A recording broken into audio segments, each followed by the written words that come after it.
Michael, quite a bit to unpack from this 1-1 draw with Bedworth United. Let's start with your team. What did you make of your side's performance? Um, yeah, probably not at the levels we've been at recently. I think we just got drawn in today by the scrappy game. The very stop-start. Look, Bedworth came in with a game plan to make it difficult for us, and we just played into that at times today.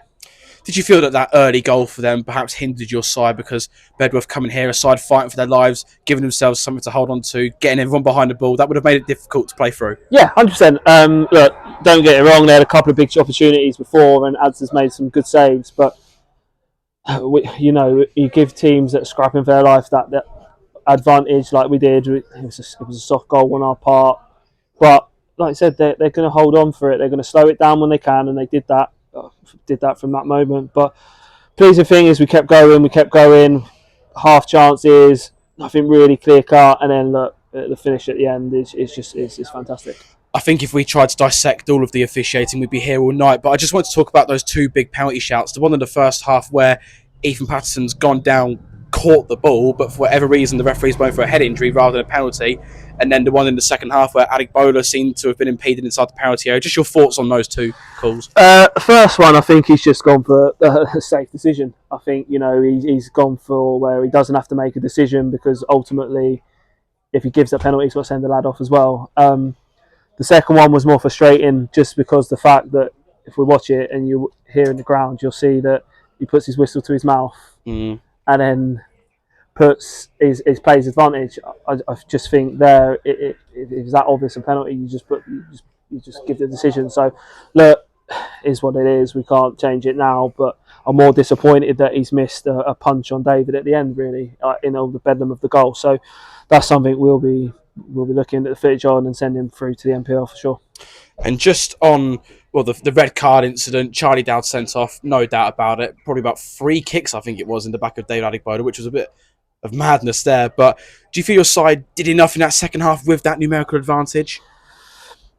Being honest, probably not. Like I said, we huffed and we puffed. We just never really created anything too concrete. I think we were letting them off the hook quite a lot by silly little pushes in the backs when the balls come in the box. And like I said, we didn't need to give these guys an excuse to go down and waste time and kill the game. So for us, look, it's a learning curve because I don't think many teams have come to us this year and sat back and gone, right, you try and play through us. So for us, like I said, it's a learning. We had to change a few things, tried to change the formation and just brighten it up, but it was just difficult to get that tempo going, really. Do you see their approach perhaps as a compliment to your side, given your recent form? You've been scoring goals when you take away midweek. It's been a great run.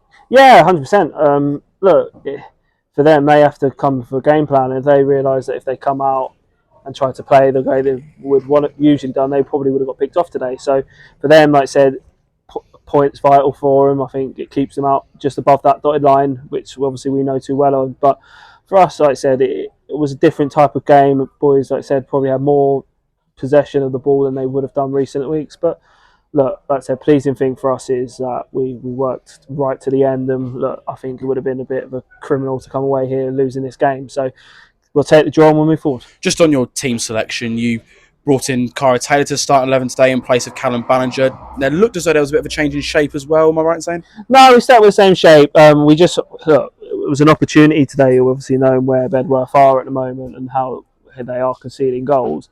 We just thought we'd just go really attacking, really bring the game to them. And like I said, it didn't quite pan out that way. But look, you've got some really good attacking options there and we could change it. We brought Isaac on that I think done really well when he came in. You got EJ that came on and look, the finish is tremendous. So like I said, it's pleasing for us that we've got them options. Like I said, we're probably a little bit lighter at the other end, but look, we're just making do with what we got.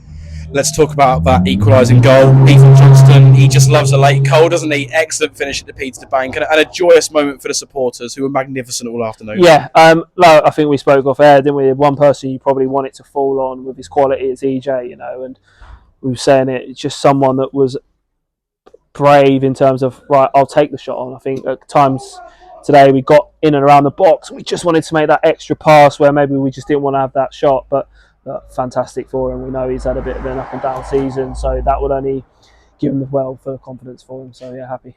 And just on that, do you think this could be a turning point for Ethan? He's played games this season. A lot of them have been from the bench. He's played in different positions. Do you feel like this could be the start of perhaps a little purple patch for him, possibly? Hopefully, yeah. Like it says, you just always, as a player, you always need that one moment, don't you, that takes you the other way. So I said, hopefully that's his opportunity to come in now and find some confidence. And look, we've got 8 games to go. We've got a really good run at it. We've got some good teams. So like I said, we've just got to enjoy this moment. We've worked hard to get where we are, and you just want to see boys working hard.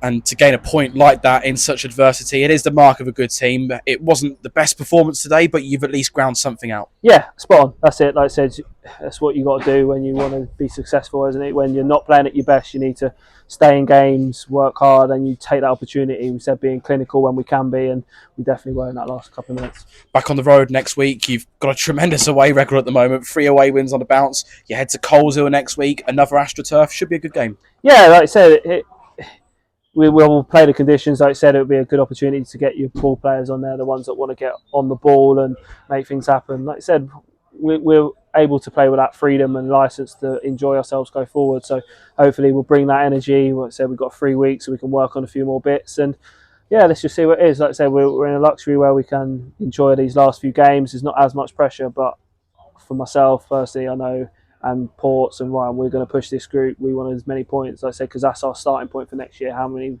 of them points we can break? So yeah, we'll keep working hard and we'll just enjoy it. 4 point here at Hayden Road, courtesy of your late equaliser. Just talk us through your thoughts.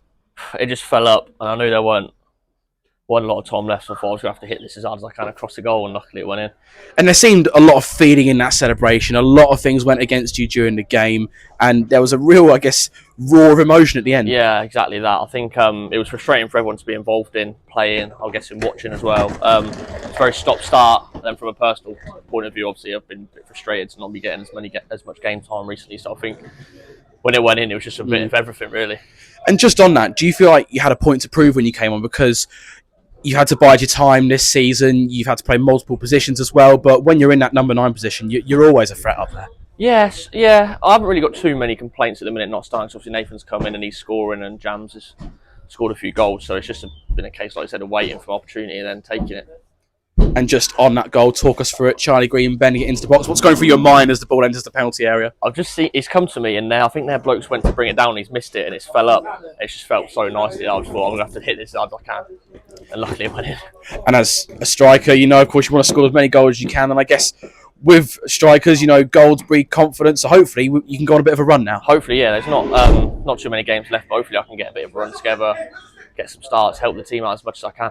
And moving on to next week, Coleshill Town away, a side that you beat twice last season and a side you beat here at Hayden Road earlier this season. But it will be a good test. Yeah, I think they're doing all right this season. So regardless of how we've played against them recently, I think it'll be a very tough game. Yeah, so we've just got to take that one when it comes.